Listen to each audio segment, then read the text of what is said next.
Bonjour et bienvenue dans le camp de base. Dans ce 3e épisode, Célestine et Vincent nous appellent au pied de la cabane où ils viennent de passer la nuit. Ils sont arrivés au Liechtenstein. Aujourd'hui, on aborde la fastidieuse traversée en train d'une partie de l'Europe qu'a effectuée Vincent pour rejoindre Célestine, les endroits qu'ils ont aimés entre cabane, sommet et percée des nuages, mais aussi les petits moments suspendus entre deux orages et un orchestre. Il est toujours possible de poser vos questions et d'envoyer vos encouragements par messages vocaux à Célestine. Pour cela, c'est très simple. Vous enregistrez votre question avec le dictaphone sur votre téléphone, vous envoyez l'enregistrement par mail, l'adresse est dans les ressources du podcast juste dessous l'épisode. Évidemment, si vous avez aimé ce podcast, le must du must, c'est de me le dire avec 5 étoiles et vos commentaires sur Spotify ou Apple Podcast. Je vous souhaite une excellente écoute. Bonjour Célestine, bonjour Vincent. Bonjour Émilie. Bonjour. Comment ça va ? Ça va bien, on est au soleil et c'est pas tous les jours. Donc là, on en profite, on est au Liechtenstein. Alors combien est-ce que vous avez parcouru de sommets, de kilomètres, je sais pas trop comment dire, depuis Schwarz ? Tu étais au pied du parc national de Du Karwendel, oui. Karwendel. C'est tellement elfique et féerique. Alors, je sais pas combien j'ai parcouru de kilomètres parce que je les comptabilise pas directement. Par contre, depuis qu'on s'est appelé, j'ai traversé différents massifs. Donc, je suis partie du Karwendel en Autriche. Après, je suis arrivée dans un autre massif qui s'appelle le Wettersten Mountain. Donc là, je me rapprochais doucement de l'Allemagne. Et puis, j'ai parcouru quelques kilomètres dans l'Allgäu Alpes. Donc ça se trouve entre l'Autriche et l'Allemagne. Et puis, donc maintenant, on a avancé. On est au Liechtenstein. Donc Vincent m'a rejoint dans le petit village de Herward. Et donc, on est dans un massif qui, cette fois, s'appelle le Ratikon. On n'est plus du tout dans le féerique, on est plutôt dans quelque chose qui sonne assez américain, c'est rigolo. Alors, j'allais dire que peut-être que la prononciation n'était pas la bonne, mais c'est assez difficile, les prononciations germaniques. Vincent, une petite question pour toi. Comment est-ce que tu es arrivé de Grenoble ? Est-ce que tu es arrivé à faire ce que tu voulais en train, en bus, en stop, à dos de poney ? Est-ce que tu es arrivé comme tu voulais Eh ben, j'ai dû passer un certain nombre d'heures à chercher effectivement comment venir en train, parce que on va dire, les comparatifs de trajets classiques, ils ne trouvaient pas vraiment de trajet en plus de. Enfin, oui, c'est vraiment des trajets très longs avec plein de correspondances. J'ai fini par trouver du coup un trajet donc en prenant le train à Grenoble pour Genève, ensuite un autre train pour Zurich, toujours en Suisse, et ensuite un train de nuit, ce qui en général fait gagner du temps, même si c'est un peu lent, Ouais. pour aller donc jusqu'en Allemagne ou en Autriche, je sais plus. Je suis arrivé à Innsbruck, oui, voilà. Ok, en Autriche. Innsbruck en Autriche. Et bon, il fallait quand même rejoindre Grenoble, parce que moi j'habite dans le sud d'Isère, dans le Trièves. Il fallait y être pour midi et c'est une plage horaire où il n'y avait pas de train.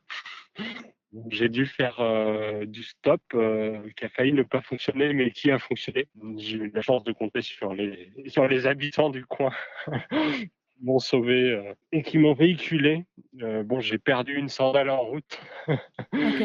pendant le stop qui doit être situé entre chez moi et le village de Clel. Voilà. Si vous la trouvez, c'est celle de Vincent. C'est un message pour les auditeurs. Vincent a perdu sa sandale. Ok, donc en fait, on se rend compte aussi. Alors, moi, j'avais fait la Suisse en train, c'était quand même assez bien desservi, mais finalement, la mobilité durable dans les coins européens, c'est pas ça non plus. Hein. C'est ce dont on parle là, quoi. Oui, bah, il y a quand même pas mal de trains, mais au niveau des horaires et tout simplement de savoir quel enchaînement on peut faire pour parvenir sur une destination, c'est quand même pas évident. D'accord. Est-ce que vous pouvez nous parler peut-être de la portion que vous avez fait tous les deux, à quoi ça ressemblait Est-ce que l'un et l'autre, il y a un souvenir qui vous a marqué ? Un souvenir, moi je dirais c'est la belle journée qu'on a fait dans les nuages pour monter sur un refuge. Alors peut-être que tu te rappelles du nom du refuge, Célestine. Le refuge où on était, il s'appelle Mindelhermer Hut en Allemagne. Et le sommet qu'on a été foulé le matin à 6h30, il s'appelle Kempner Koft. Et effectivement, une fois qu'on était là-haut, par rapport à la journée d'avant, on avait une vue sur tous les massifs aux alentours. Et on était aussi tout seul parce que le refuge se réveillait doucement. Il y avait juste un petit renard qui est passé. Ce qui était sympa, c'est que donc on est monté vraiment dans les nuages, dans le brouillard, on n'a rien vu. On est arrivé au refuge, il y avait une vue, c'était vraiment tout blanc. Et le lendemain matin, on s'est réveillé avec le lever du soleil et là, on a vu des sommets, des montagnes de partout. Et donc, on est allé grimper un petit sommet. Trop bien. Et toi, Célestine, un souvenir?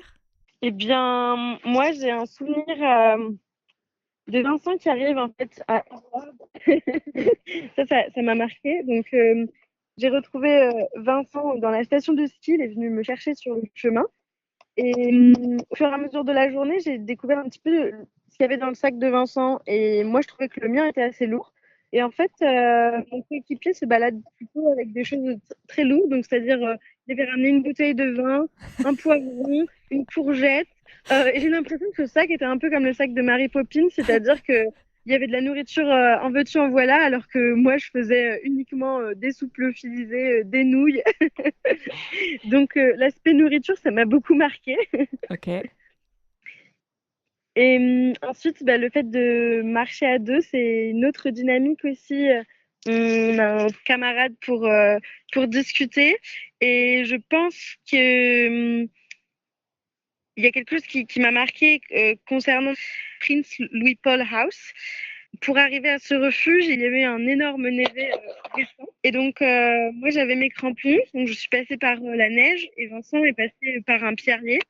Et à un moment donné, il a fallu qu'on se rejoigne. Et j'étais très contente que Vincent soit là et d'avoir un coéquipier. Parce que j'ai dû traverser une partie du pierrier qui était vraiment pas facile. Et donc là, je me suis dit, c'est cool. Si si je tombe, il y a quelqu'un qui peut le voir. Et je suis pas toute seule. Tu t'es déjà dit ça avant? Tu t'es déjà dit, ah là, ça, il y a un risque? Je me suis déjà dit ça auparavant. Les jours de pluie, il peut y avoir on va dire des risques, soit que le sol soit tout boueux, donc là on s'enfonce, mais ça c'est pas trop grave. Mais sur certaines portions, il y a des parties vraiment glissantes. Et un peu avant que je t'appelle, la dernière fois, j'ai passé un petit single en montagne, vraiment à flanc de prairie, puisqu'il n'y avait plus vraiment d'arbres. Et là, le sentier était tout humide et en fait, sur de l'ardoise, j'ai glissé et je suis tombée. Alors, j'ai réussi à me rattraper, mais je trouvais que le sentier était dangereux quand on était tout seul et je me suis dit, s'il y avait quelqu'un, ce serait quand même plus sécurisant parce que il y a une personne avec toi qui peut éventuellement soit t'aider à sécuriser tes pas ou juste t'aider à remonter quand tu as glissé sur de l'ardoise. Il y avait déjà eu pas mal de pluie avant que j'arrive, donc c'est quand même pas moi qui ai amené toute la pluie, mais on a eu aussi beaucoup de pluie. Heureusement, plutôt le soir et la nuit. Même une fois, un très très gros orage.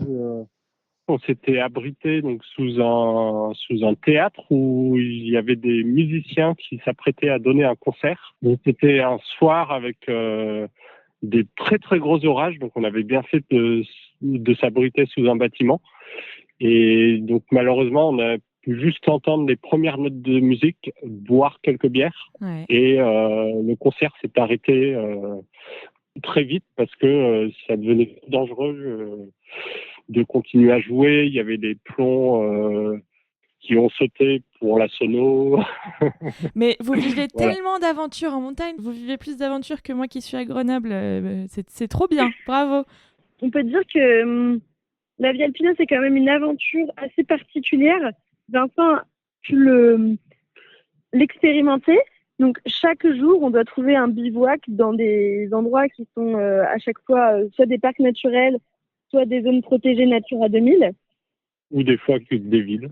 Moi, je me suis Je me suis fait contrôler une fois en Allemagne. En fait, j'étais en direction de Zugspitze, qui est en fait le sommet le plus haut d'Allemagne. Et je ne savais pas que c'était un endroit si touristique. Donc, on m'a demandé bien gentiment d'enlever ma tente et de marcher 1 heure dans la nuit, parce il était 20h30, pour rallier le prochain refuge. Donc ça a été mon premier contrôle.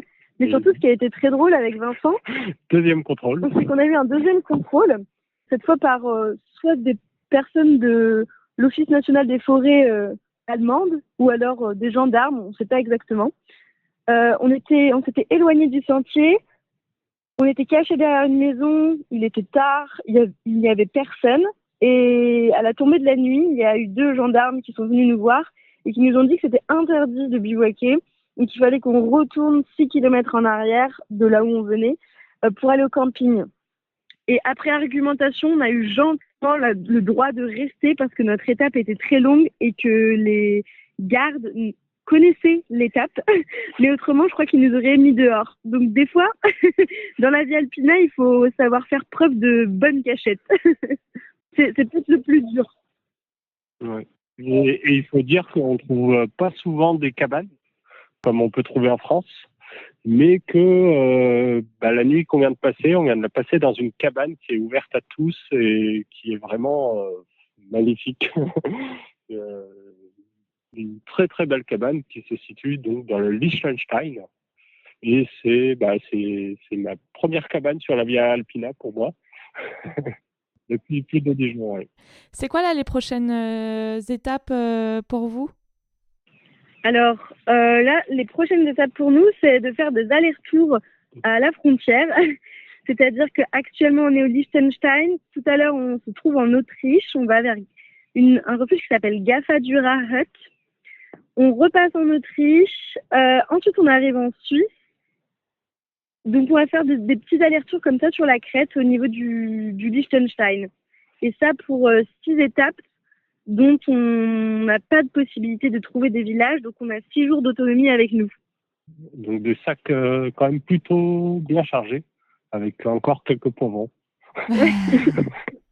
Il faut dire qu'hier, on a eu quand même une nuit de rêve dans cette cabane et qu'on a même réussi à faire des pancakes sur le réchaud. Donc, on s'est fait plaisir. C'était une petite journée particulière. Trop bien. C'est marrant, là, le chargement du sac, comme vous l'expliquez, de montrer qu'en fait, une itinérance, ça peut vraiment se vivre de manière différente, avec 2 sacs qui sont lourds pareil, mais on met pas les mêmes choses dedans. Oui, tout à fait. J'ai ma maman qui m'a rejoint aussi sur quelques étapes actuellement. Donc, elle est en train de faire des photos autour de la cabane. Et je lui ai demandé de ramener un peson. Donc, tout à l'heure, on va faire le comparatif des poids de sac. Et au prochain épisode, on pourra vous dire quel est le différentiel. Est-ce que vous pouvez nous décrire en dernier lieu l'endroit d'où vous me téléphonez aujourd'hui? Alors, d'où on téléphone, en fait, on est juste devant la cabane. Donc, c'est une petite cabane en bois où, en fait, les murs sont recouverts de petites tuiles en bois. Et on trouve pas mal de maisons comme ça par ici. Et on a une vue sur la vallée, une vallée assez large, avec des villages et quand même des jolies crêtes, des beaux petits sommets en face. Et toujours un banc, parce qu'on croise beaucoup de bancs dans le coin, sur les sentiers. Et en face de nous, on peut voir visiblement au sommet de la crête quelque chose qui s'appelle Oerkesten, où il y a une antenne, donc c'est facile à reconnaître. J'ai l'impression que c'est un des points culminants des falaises au Liechtenstein et ça culmine à 1800 mètres. Donc si vous voulez regarder sur la carte, c'est Oerkesten, H-O-H-E-R, plus loin, K-E-S-T-O-N. Comme ça, vous pourrez identifier presque où on se trouve. C'est super. Et c'est peut-être grâce à cette antenne qu'on arrive à vous parler aujourd'hui. Super, ça a été un peu laborieux effectivement pour se retrouver. Je mettrai une photo là du sommet dont tu parles sur l'article du blog, parce qu'il y a un article à chaque fois sur le site internet qui reprend un peu le contenu de l'épisode avec l'épisode audio à écouter. Je le mettrai sur le site internet. Ok, super. Alors j'espère que je l'ai bien éplé, mais normalement c'est ça. Super, merci beaucoup Célestine et merci beaucoup Vincent. Vous avez un truc à rajouter? Eh bien, on espère ne pas brûler au soleil aujourd'hui parce que oui, on a du soleil. Waouh, la chance. Et on vous en envoie jusqu'à Grenoble et dans l'Isère. On vous envoie les rayons qu'on a pour les partager avec vous. Merci beaucoup à tous les deux. À très vite. À toi aussi. À Bonne bientôt. journée. Salut. À bientôt. Merci.